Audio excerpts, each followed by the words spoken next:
Menurut Webster's New Word Dictionary, berarti to bring a public official before the proper tribunal on the charges of wrongdoing. Sementara impeachment itu sendiri sinonim dengan kata accuse yang berarti mendakwa atau menuduh.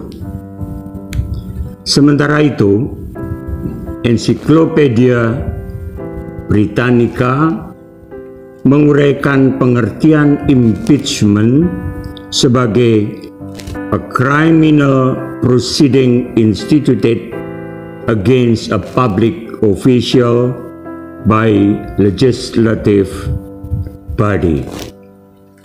Dengan demikian, nyatalah bahwa impeachment berarti proses pendakwaan atas perbuatan menyimpang dari pejabat publik. Pengertian demikian seringkali kurang dipahami, sehingga seolah-olah impeachment atau pendakwaan identik dengan removal from office atau pemberhentian. Padahal proses permintaan pertanggungjawaban yang disebut impeachment itu tidak selalu berakhir dengan tindakan pemberhentian terhadap pejabat yang dimintai pertanggungjawaban. Beberapa kasus yang terjadi di Amerika Serikat dan juga kasus impeachment atas Roh Moo-hyun di Korea Selatan telah menunjukkan bahwa proses pendakwaan tidak identik dengan pemberhentian presiden. Pendakwaan yang diproses pada awalnya oleh parlemen tidak selalu berakhir dengan berhentinya presiden atau wakil presiden atau pejabat publik lainnya dari jabatannya. Sebagai contoh, Presiden Amerika Serikat Bill Clinton diimpeach oleh House of Representatives, tetapi dalam persidangan Senat tidak dicapai jumlah suara yang diperlukan, sehingga kasus Bill Clinton tidak berakhir dengan pemberhentian. Karena itu, harus dibedakan antara perkataan impeachment dengan removal from office yang berarti pemberhentian dari jabatan. Seperti dikatakan oleh Jethro Lieberman, impeachment is the means by which the federal officials may be removed from office for misbehavior. Lembaga impeachment ini hanyalah sarana untuk memungkinkan dilakukannya pemberhentian terhadap pejabat publik.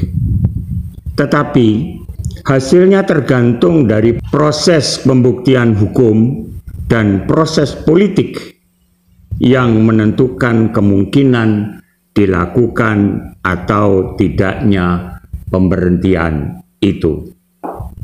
Ketentuan pasal 7A dan 7B Undang-Undang Dasar 1945.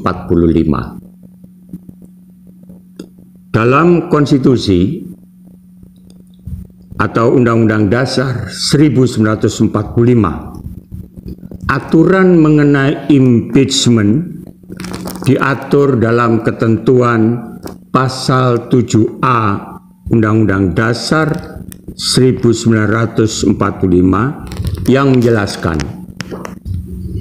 bahwa presiden dan atau wakil presiden dapat diberhentikan dalam masa jabatannya oleh Majelis Permusyawaratan Rakyat atas usul Dewan Perwakilan Rakyat, baik apabila terbukti telah melakukan pelanggaran hukum berupa pengkhianatan terhadap negara, korupsi, penyuapan, tindak pidana berat lainnya, atau perbuatan tercela, maupun apabila terbukti tidak lagi memenuhi syarat sebagai presiden dan atau wakil presiden.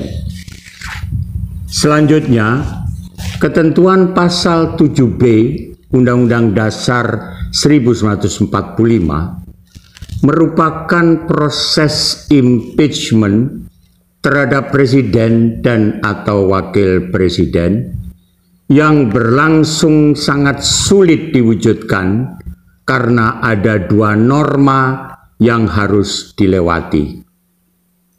Norma pertama, pengajuan permintaan DPR kepada Mahkamah Konstitusi hanya dapat dilakukan dengan dukungan sekurang-kurangnya 2/3 dari jumlah anggota DPR yang hadir dalam sidang paripurna, yang dihadiri sekurang-kurangnya 2/3 dari jumlah anggota DPR. Andai kata Mahkamah Konstitusi memutuskan bahwa presiden dan atau wakil presiden terbukti melakukan pelanggaran hukum, maka norma kedua harus dilewati. Norma kedua, keputusan MPR atas usul penghentian presiden dan atau wakil presiden harus diambil dalam rapat paripurna MPR yang dihadiri oleh sekurang-kurangnya 3/4 dari jumlah anggota dan disetujui oleh sekurang-kurangnya 2/3 dari jumlah anggota yang hadir setelah presiden dan atau wakil presiden diberi kesempatan menyampaikan penjelasan dalam rapat paripurna MPR. Proses politik di sidang MPR yang akan menentukan nasib presiden dan atau wakil presiden. Pada tahap ini, segala kemungkinan masih bisa terjadi. Meskipun Mahkamah Konstitusi menyatakan presiden dan atau wakil presiden bersalah, bisa saja proses politik di MPR memutuskan tidak melengsarkannya. Jadi, impeachment atau pendakwaan tidak selalu berakhir dengan removal from office atau pemberhentian. Bisa saja bebas atau tidak bersalah. Perpu Cipta Kerja.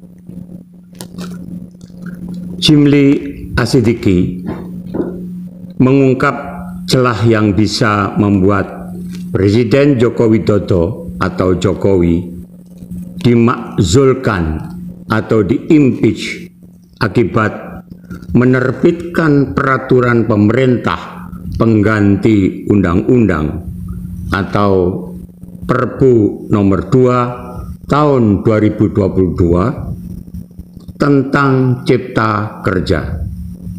Proses impeachment tidak bisa dilakukan dengan mudah karena harus melalui beberapa tahapan yang diatur dalam Undang-Undang Dasar 1945 tersebut.